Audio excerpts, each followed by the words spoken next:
Kale mukulikeeyo nnyo mwebale kubanga mukyatugoberera tukyagenda mu maaso. SK Media Solomon Kaweesa tuline Pride Bank buli akyalina ekigambo Pride Microfinance obwongo tandika okubutuninga. Pride Bank yalumye dda license weeri ate kati ebigenda okukolebwa bigenda kuba bingi. Ndowooza kati ne bwe nnaaba ndi Bulaaya nsobola osaza obusaza kkaadi yawa nkugambye ebiri byetuteekateeka byetufumba kasatuwa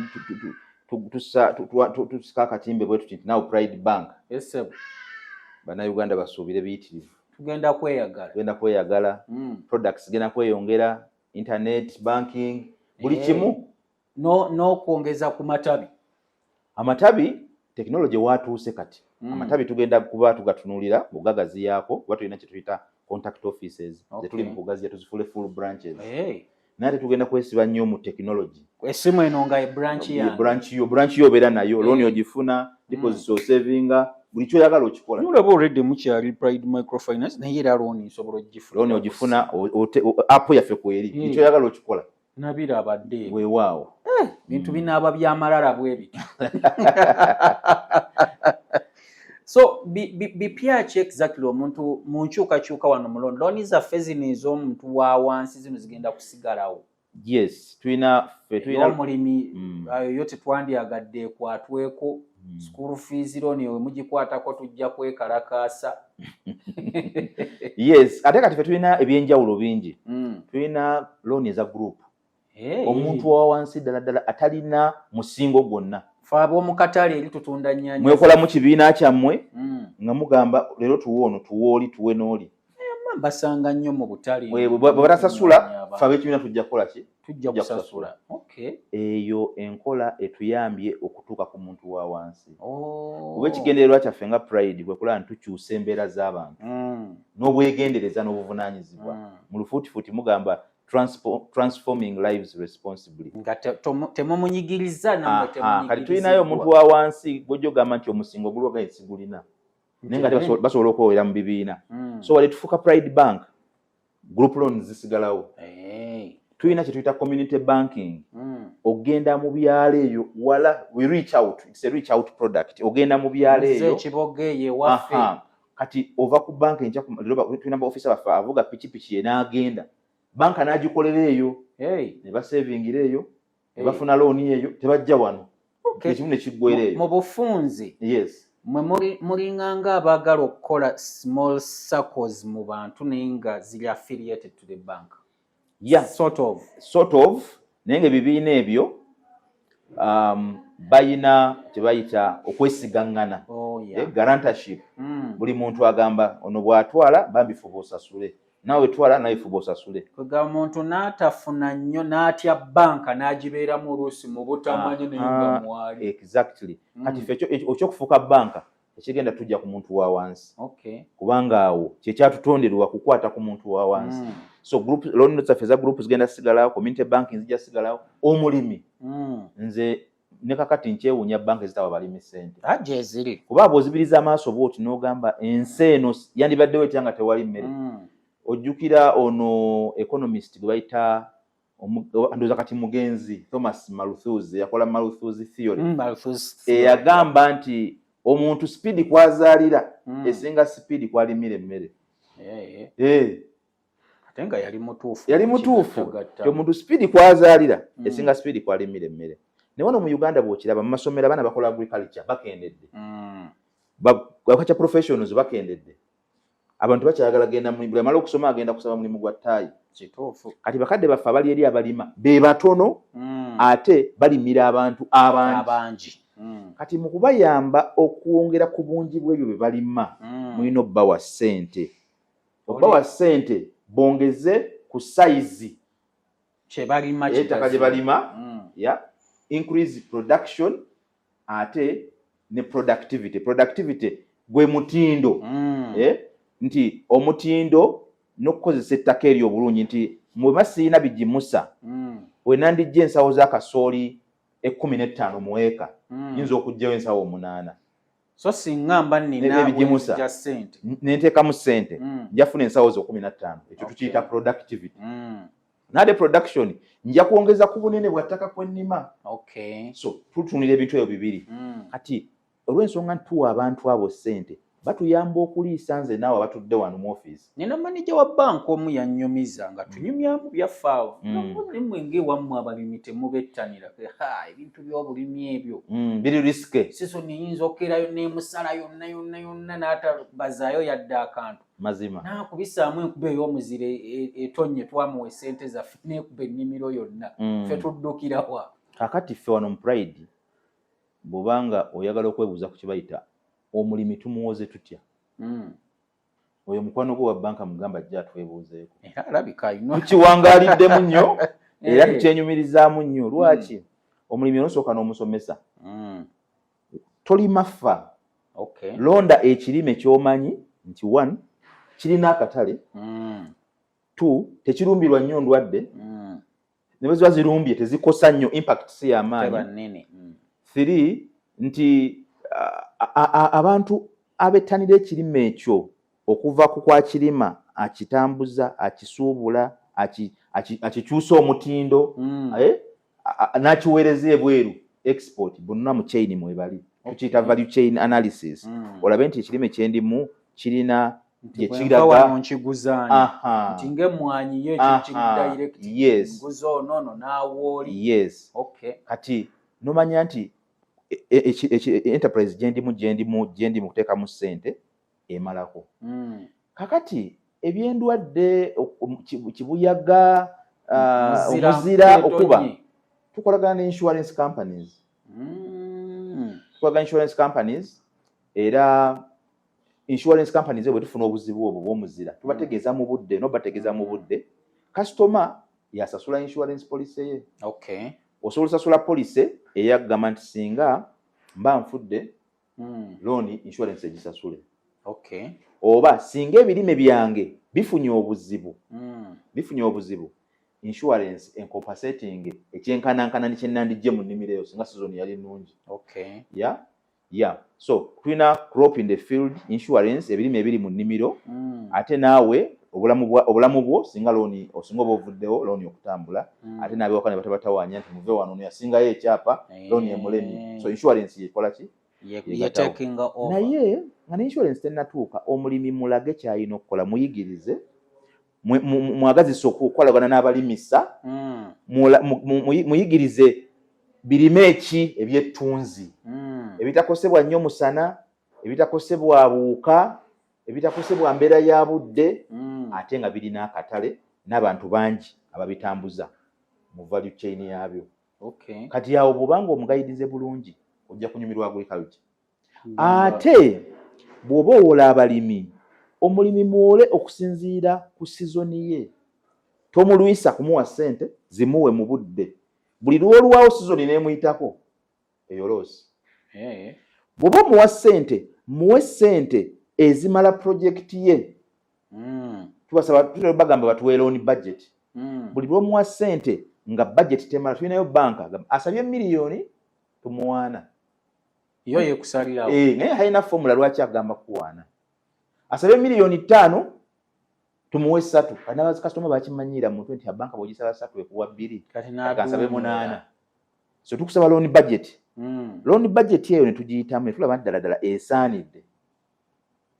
Olwa nti esaanidde nga tukuwa ssente ng'okola project yo egwe because agriculture is an enterprise. Erina okuba fully funded. Mwami Lwangalayira okufiira mu kitooke kya Gunja nga n'obukubakuba butonyirira. Nti ku agriculture loan omuntu mumuwa exactly kya budgetinze kyabawadde. Aga Katonda mu ggulu. Kyo budgetinze kye tukuwa kasita kiba nga tukyekennenyeza bulungi nga kisaanidde. Mwebe nsooso okuwulira. Yes. Kubanga mu agriculture finance. Naye bannange senga mweze mukolawoze mulya.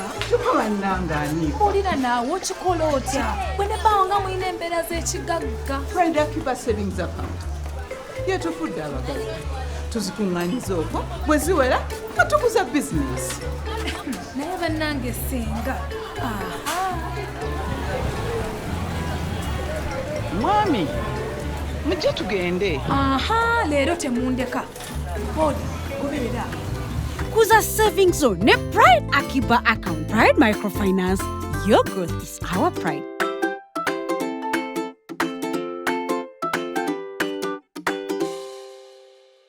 Mu agriculture finance kasitowa omuntu sente ezitamaze n'abalabalamu nga bw'asiga n'akoola tagula bigimusa oba bw'asiga n'agula ebigimusa takoola obutakoola bwokka buze ekirime emabega tojja kusasula looni eyo. So kati gwe wakiri oba ogamba nti seetese kumuwa looni sente zonna mu mwaka kitundu tomuwera ddala. Kyabatwalira bbanga ky'okukola research oyo yenna. Obumanyirivu buzze. Pride ebaddewo kati egenda kukola myaka 3 mwaka guno tukoona 3 30 years. Kati ate n'okuba nti obuteebuuza butambuza amazzi ekiro. Nkola research ne mwebuuza ku banks endala, mwebuuza ku World Bank ne musoma. Naye ate Pride abakozi beereeta kati nga nze ndi mukugu mu bya bulimi. Kitegeeza naawe naye akalimiro keeyo omanyi bwe bitambula. Weewaawo ojja n'obagamba oyo bw'abasaba 5 mumuwa 3 muli muloosi. So banks nazo njagala ozisaba bano boarding abakozi mu department ey'obulimi munoonye abakozi abategera ebyobulimi. Lwaki? Nti omulimi ajja kujja ne science we ayogere amannya g'ebigimusa gotowulirangako ayogere obulwadde atuume ebiwuka amanya naye nga muka Katonda mugulu akulimba ayagala kufuna sente. Naye bw'osanga Luwanga ng'atudde awo tolina ky'ojja kwogera omubuze mugamu ebivu byalidde kasooli. Tolina ky'ogenda kwogera omubuze mu agriculture. Kuva mu nnimiro ogenda mu bulunzi ogenda mu buvubi. Bagamba omulimi amanyi abakasitoma baffe balowooza abakola mu banka ba business administration commerce tewali. Naye kati banka wezituuse zireeta omuntu okusinziira ku bukugu bwe baagala. So tulina kati fenze nze ntwala agriculture ndi wa agriculture nanzirira naye wa agriculture. Tulina ne officer mu branch abasomya agriculture. Olw'ensonga nti bakasitoma tusobola okwekengenya budget zaabwe. Nola nti osobola muwa 100% funding ku budget ye. Ate nga tanyigiriziddwa. Ondaga mwezi season ewedde bwe walima wafuna ki? Evidence weeri nti season eno planninga kola ki? Budget yeruwa. Atukuwa sente ng'ogenda okola. So bw'oba topulaninga kuwa mulimi sente zimumala tomuwera ddala. Omulimi nno ye kale ku omulimi awandiika ebintu bye nafuuyira bwe nti nakozesa bweziti ninayo bannanga abavubi atagenda kufuuyira byennyanja. Omuvubi mumukola muti omuvubi tawandiika. Omuvubi nga bw'abijjeyo olutunda n'akuba ensimbi ye mu nsawo. Omuvubi ayina ebintu bya mirundi ebiri. Ayina kye tuyita equipment. Byakozesa okuvuba. Lyato lyange n'akasimba okutimba. Engine, akatimba. Abenkasa abo twaseesinga nnyo small scale naye bali commercial fish farmers ba engine musikese.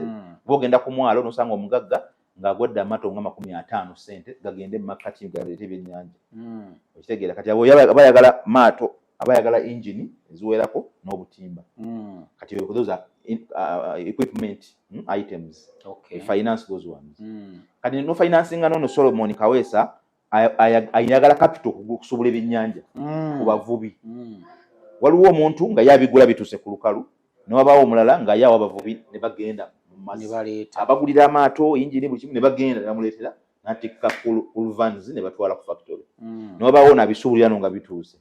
Naye asinga ofuna mu kintu kino yo yalina capital amala asobola osindika abavubi mu mazzi. Nga buli kye baleeta kiki. Ya determining price ye wano buli kye baleeta kiki. So omuvubi naawe olina record z'okola tujja kubuuza amaato olina ameka? Nina amaato 10. Weetaaga engine mmeka? Weetaaga obutimba bwenkana ki? Capital bw'ogenda okola ofuna ebyennyanja yenkanawa? Tukuwe working capital loan. Kati working capital tetusobola kusukka ku 10 ku kyolina. Bw'oba olina $5,000,000 tetujja twandiyagadde kusukka $10,000,000. Tujja kuwa up to $10,000,000. Kati awo bw'ogenda kuba okozesa $10,000,000 5 agago ne10 ekyaffe. Katukuwa kye tuyita additional working capital. Kati working capital loan n'oba wadduuka oba wa hardware teriiko komo. Watu kiyita additional working capital. Ennyongereza. Teba ntono. Tukusanze olina obadde osuubudde endibota 50 tukwongeddeyo obukadde bwaffe 3 oyongeddeko endigo 15 kati oyina 65 nyongereza era osigala otambula naye ate omulimi ye kuba toguze bijimusa oba toguze tomwadde za kukoola akyayinza okufiirwa mu nnimiro. Okay. Omuvubi yaawo mumubala mutya kuba nnyinza okugenda mu nnyanja ekisonga ebyennyanja byekyanze tebiriiyo. Awo nkola nti insurance yebisasula ebyo kiba kizibu nnyo abavubi abasinga obungi ebizibu byebafuna biba bya accident kubbira naye ebyennyanja lwe bibula ebyennyanja bitera okubula omwezi gutera okuvaayo ne munoonya mukene ng'alabika mukene ye asobola okubula naye bano bandi mu mpuuta bano bandi mu ngege bano bandi mu semutundu abo naddala empuuta batera kuviirayo waliwo akaseera we kaatuuka ng'abaana bayingira omwe yaddanga n'empuuta 2 ngadda neezi 2 yawomanya demand conditions zijja kuleeta okudetermininga akatale price ng'erinnya kubanga okufuna empuuta lutalo naye emyalo gye tukolagana najjo kati bakasitoma baffe abasinga sifunangako mbeera egamba nti ebyennyanja byatubuze kyovola ngambye bw'oba olina ssente gw'okola mu buvubi lwaki tobeera ku mwalo gumu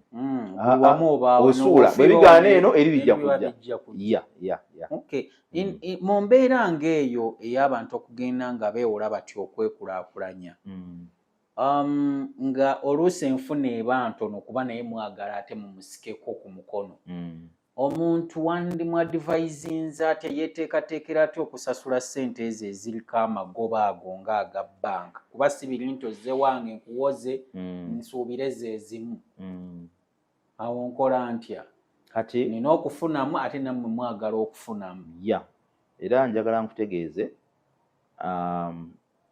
abatulaba njagala obategeeza nti bw'oba ogenda okwewola beera n'ebintu 3 mu mutwe gwo. Ekintu ekisooka ssente ze ŋŋenda okwewola bwe nzifuna ne nziteeka mu bizinensi eno bizinensi esigalawo mu luzungu mukiyita sustainability. Nsobola oziteeka mu bizinensi n'etasigala neggwawo bulungi nnyo ssente ne zigimalawo eggwawo etya nga byosizeemu ssente tebitambudde bifudde abantu endibota bazindekedde waawo bifudde bikusaze banka nejja nayo nekubanja biibyo netwala ebibyo watu lemedde okusasula netwala ebyo bituta ebibyo osigadde ku zero. Ekyokubiri abeewo banaalya basigala balya olaba babadde balya nga sinnagifuna olaba anti kati nkugamba bw'ogiteekamu banaasigala balya. Ekyokusatu anti looni ekuleeze sente tokyalina zigula na mmere. Ekyokusatu looni onoogisasula obwiru ebaawo. Yes. Kati twagala osigale nga bizinensi yonnamu ng'abeeka balya ne looni ng'ogisasula. Teri asobola kusasula looni nga bizinensi nfu. Teri asobola kusasula looni nga beeka tebalya. So okusasula looni kitegeeza bizinensi esigadde nnamu abeeka balya looni ojja gisasula. So that takes me to a point that n'omuntu wa business bw'ajja gye muli mulina business ze mutawa looni. Kisinzira business bw'obanga business gy'okola nsobola scrap mugenda kumpa looni kwe tubalina bangi ndayira bayitirivu. Business yo kasite bange ekkirizibwa mu ggwanga nga temenya mateeka nga tukola financial analysis erimu ssente tujja kuwa ssente. Kati nkuzaayo wali obadde oŋŋambira nti ntegeera ntya nti looni naagisobola ogisasula kubanga eyinza okuntuulamu okusasula bbanja ate nange okubaawo. Ekyo kyonna kiva ku nnyingizaayo. So nnyingiza eno kikulu nnyo. Ennyingiza kintu kikulu nti oba okirabidde emyezi 1, 2, 3, 4 nti omwezi guno nakola ssente mmeka nakola $5,000,000 ate omwezi oguddako 4.5 oguddako 6. Okitegeera nti kati bwe neewola looni nga ya $2,000,000 oba $3,000,000 nsobola ogisasula mu bbanga ettono oba nsolo gisasula kubanga ojja omusasula mu bbanga ettono n'amagobo kuba amatono kiba kasitoma baffe tebagala kiwulira baagala nnyo mpa nsasule katono nkomyewo katono n'atwala looni n'evuga myezi 36 mweno nga bwe mulya gundi profit. Of course tujja kuwa advice tugaye nti bw'otwala mu budde obutini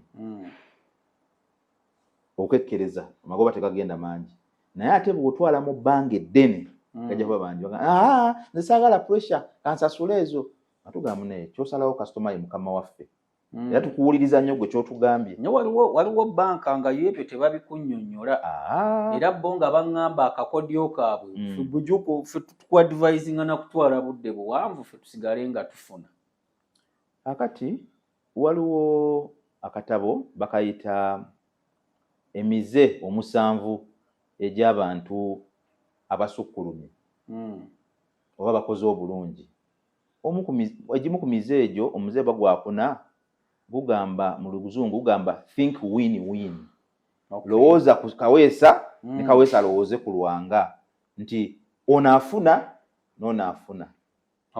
Ekyokubiri mu Pride tuyina empagi ey'obuntu bulamu osobola ogiyita integrity oba twagala nnyo okulaba nti tuli beerufu ate n'eŋŋombo yaffe eya your growth is our pride. Enkulaakulana nayo kwe kwesiima kwaffe. So tufuba nnyo okulaba nti tukunnyonnyola buli kimu nti wootwalira looni ng'osazeewo nga tonnyonnyose bulungi na nekyokola okimanyi. So tugenda kupapirako looni leeta kino misinde tugenda kukunnyonnyola tukugambye bw'otwala bw'oti osasula bw'oti otwala bw'oti osasula bw'oti. So gwe n'osalawo ne tuba tutambulira wamu. So eyo y'enkola yaffe tekitufuula unique tujja kuwa obudde tukunnyonnyola ekikyoyagala era onookifuna otya era okifuniramu wa. So ab'ennyingiza eno entono bannaayi bintu ng'obikalubizzaawo mba nnaasasula ntya amangu mu budde. Kati ennyingiza entono ky'otwala mu looni kisinziira ku ky'olina. N'owennyingiza entono abaako looni gy'akwalifayingira ng'ate asobola okugisasula mu budde. Gy'okwalifayingira ate okusasula mu budde kitegeeza kyewabala kyavaayo nga bwe wali okisuubira. Na pulaninga okulunda enkoko omutwalo gumu nfune tray z'amagi 3 buli lunaku era nazifuna era nagatunda income ejja kubaawo. Ekirala awo nga tetunnagenda nnyo mu income omanyi bw'oyogera ku business interest yange eba yeeyongera nti oyogedde ku kyamagi omuntu assuming sente zaafuna si nnyingi mu mirimu gy'emirala naye ng'ate awulira singa afuna looni n'alunda omutwalo gw'enkoko ogwo ku tray z'amagi wali 3 ye abala asobola okubasasulirawo. Oyo omuntu mulina bwe mumukonsidaringa nga wadde tafuna nnyo. Kati buli bwofuna ekirowoozo ky'okola bizinesi ekiremesezza abantu baffe okutandika bizinesi kutya kutandika. Kyova olaba n'abamusomesa nabo si bagagga. Kutya kutandika. Bwasinga kusomesa receipts. Okutya okutandika. Nti olina bizinesi ndala gy'okola osooka n'otula wansi n'ogamba kati ndowooza kukola ku nkoko okulunda enkoko omutwalo gumu naye enkoko zino omutwalo gumu zeetaagisa ki? Tandika mu kiyumba okulya obukoko obuto ogenda ogattagattamu nti ngeza bugeza tinyira milioni 30 oba 40 okubukuza mbwezinge bulungi noba tutuuseeyo mu kubukuza naye okulaba nti butandise buyingidde butandise obanga okweyo level osobola okujja mu banka ne kusindika kati noga nti milioni 3 nga sizirina kankite. So singa okozeseza income eri entono gy'olina ku kiyumba kyoyagala ekya fuuti 40 n'otandika ne fuuti 10 oleta ezijjawo osobola okugaziwa paka fuuti 40 nti osobola okubanga olina ekirooto kya nkoko omutwalo gumu naye n'otandika n'enkoko 5 notuuka ku mutwalo gumu mpola nzaawo bwe nzijja mmwe ne mbakakasa nti mu nkoko zino 5 mu wiiki nsobola okutunda emitwalo gyange 20 mu magi nga mutandika okubala. Awo nga tukusembeza ssebo olina kyokola katukusindike weeyongereyo. Tojja kujja kati nze banna nina ekirooto nina ettaka wali nzimbira ekiyumba kyange omutekemu n'enkoko. olina okuba ng'otandise. Lwaki banka teyagala kuyambira ddala muntu kwenzi gye wali? Omanyi kati sente ze tukozesa okuyamba kyoyita okuyamba ezimu esinga obungi tulina Bank of Uganda tuwa capital requirement tutandika banka wandibadde na sente bweziti kati ezisinga obungi zammwe abateresi kati sobola kukwata sente zo ng'oziterese nenzitwalira oli musajja ne mugamba kankutandikire bizinesi nga simanyi na bwagenda gikola kuba nkimanyi nti tulina n'omutendera tubagamba nti bw'oba onoofuna business loan oba agricultural loan olina okuba ng'ogikoledde omwaka mulamba obumanyirivu bw'olina bwa mwaka mulamba so gwatalina kufuna bumanyirivu bwenkuwa sente emikisa mingi nnyo nyinza n'okuzinywa obunywa. So atandiseeko aba muntu mulungi nnyo tuba tugenda kuwa sente za muteresi twagala tuzikuwa ate oziza omuteresi akomewaze tusabe nga tuzirina. N'abatandika bizinesi z'ebbaala naffe mutuwola buli bizinesi kasite bange ekkirizibwa mu mateeka ga Uganda. Abantu nyinza okusuubula omwenge ne balwanira mu bbaala okukabwatise yatise tetufunyeemu. Kakati bwe tujja ne tukulambula tulaba embeera bbala eri mu mbeera ki layisinsi weeri tukubuuza ebibuuzo bikwata ku byokwerinda security y'abantu wakyamirwa nga tuleberera nti ebyobulamu obituukiriza tebagenda kujja kukuggala nkya. Okwekuba omuntu n'afuna obulabe bwonna naye ono mu banka osobola okubaawo kiri buli wamu ekyebeereka tosobola kwerinda tosobola kyerinda. Badde mmanyi eyo risiki mugitunuulira nnyo abatamiivu okukyankalanya ebintu. Abatamiivu okukyankalanya ebintu olina okuba nga olina controls nga nannyini bbaala okulaba nti wabaawo ekizibu kyonna ekiguddewo tekikosa bizinesi. Obola amabbaala agasinga counter ziba protected bikiye mukyankalana naguli gwe mulina ku mmeeza nga mwagusasudde naye guno oguli eno guyinza obutabaako buzibu naye ebyokwerinda of course tukusasula insurance looni ennene ne premises ozisasulira insurance kwegamba weesanga nga oli covered most cases ng'oli covered.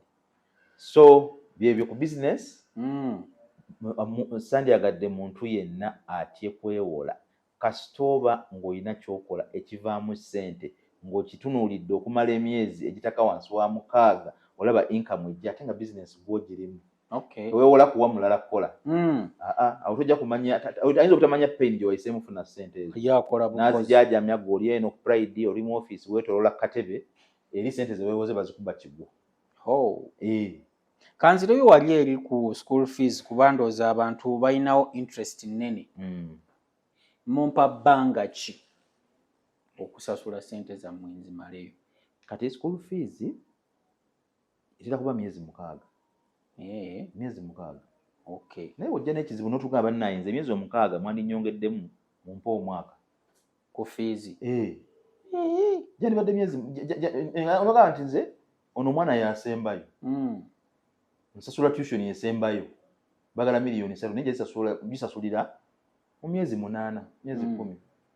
Sigenda kusina tujja kwasessinga tugambe olina financial need endala yonna onokoma wamangu okuna fees endala langa ogaddewo kigadde tekiri mu mateeka agaffe tusobola okuwa ebbanga eddene bw'erityo za fees naye customer kusinziira kyatunyonyodde tulina kye tuyita exceptions nti katukusabire tukuwa omukisa ogw'enjawulo olw'ensonga gy'otadde ku mmeeza naye nga school fees loan teyandibadde nnene nnyo yandibadde ya bbanga ddene nnyo lwakuba nti bakasitoma afe abamu tebalina bwerufu ategeera nti kati njagala omwana agenda kufumbirwa kankiyise mu school fees loan.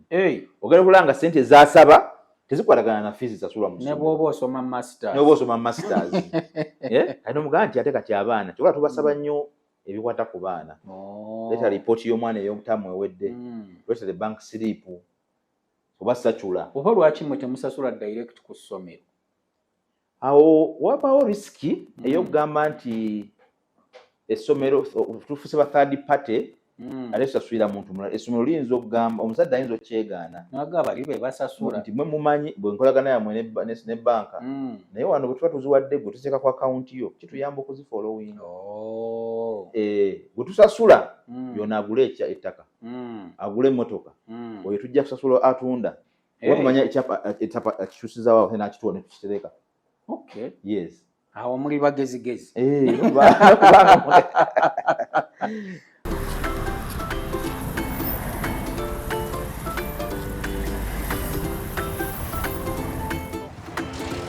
Mwana banja abakyala abangi amafuta gali nnyo. Mpulira nnaatera okugula emmotoka. Sabadduka ebiveeko ebimu nga tobisobola. Munnindeko. Bino bikola bitya?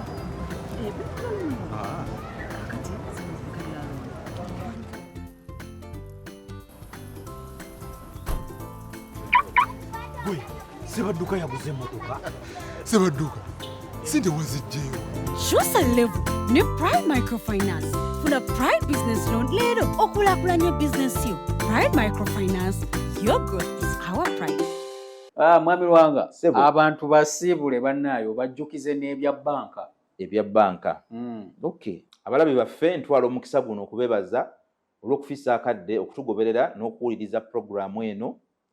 Ate mu ngeri y'enjawulo njagala okubebaza okukolagana ne Pride Bank. Tubasuubiza nno nti empeereza yaffe gye mubadde mumanyi egenda maaso ate esukkewo okusingawo. Twagala okubakubiriza wabeme kubaawo omuntu yenna wamuziziko gwonna kujja mu kkubo lyo kwekika mu kkubo lyo lya nkulaakulana okubeera nti gukulemesa akugamba togenda mu banka kufuna looni bajja twala ebintu byo. Banka tetwala bintu byo. Banka efuba nnyo okulaba nti gwatwala looni osobola okusasula ebintu byo gubeerayo just musingo nga singa banka eba singa oba ofunye obuzibu oba olemereddwa okusasula n'ogamba nenemereddwa mutwale ogwo omusingo. Naye tetwandyagadde nnyo bantu kulowooza nti banka zigenda twala ebintu byammwe. So nsaba n'obuwombeefu mujje tukolaganire wamu tutwale Uganda yaffe maaso twekulaakulanye mu nsi yaffe mu maka gaffe abaana ffe babeere bulungi ate naffe ffenna tubeere bulungi. Njagala twala omukisa okwebaza mukulu Kaweesa olwakadde ate n'okumanya okulambika ensonga. Ensi bwe tubala abantu bakutte ku nsi yaffe mbagattako ettaffaali bamanyisa ebifa mu nsi tukwetegereza nnyo ku NTV ng'okola omulimu omulungi ku NTV akawungeezi ne programs endala. Twebaza omulimu ogwo ate twebaza n'okukolagana ne Pride Microfinance. Amen. Eyafuuse Pride Bank. Akagambo kakyalimu olaba n'omwaka tukyawandika 2024 oweebera n'wandika 24 abantu ne December twagaanidde gwe tuwandiika kati Pride Bank. So mbebaza ate mbebaza mbakubiriza okujja kutereka naffe ssente okwewola ssente z'ebyobulimi ate n'okussa ekitiibwa mu butonde bw'ensi kubanga ensi yaffe bw'eneggwawo kijja tukosa ffenna. So Pride Green Finance tugitadde ku mwanjo nnyo yankizo nnyo ate n'okuwola omulimi omulunzi omuvubi n'omuntu wa wansi ate ne bannabizinesi abalala bonna. Neyanza nnyo neyanzeega omukisa gumpadde Mukama Katonda bakuume. Kale bannaye nange sirema kugenda maaso na kwebaza Pride Bank okubanga yes yasalawo akatuuso kano ekabatuusengako bwe nga tolina yadde 10 ky'osasudde naye ate financial intelligence yo eyongera okubeera ng'erinnya. Kale nange sijja kubasussaawo kutuusa omulundi ogunaddako. Mukama Katonda abankuumire.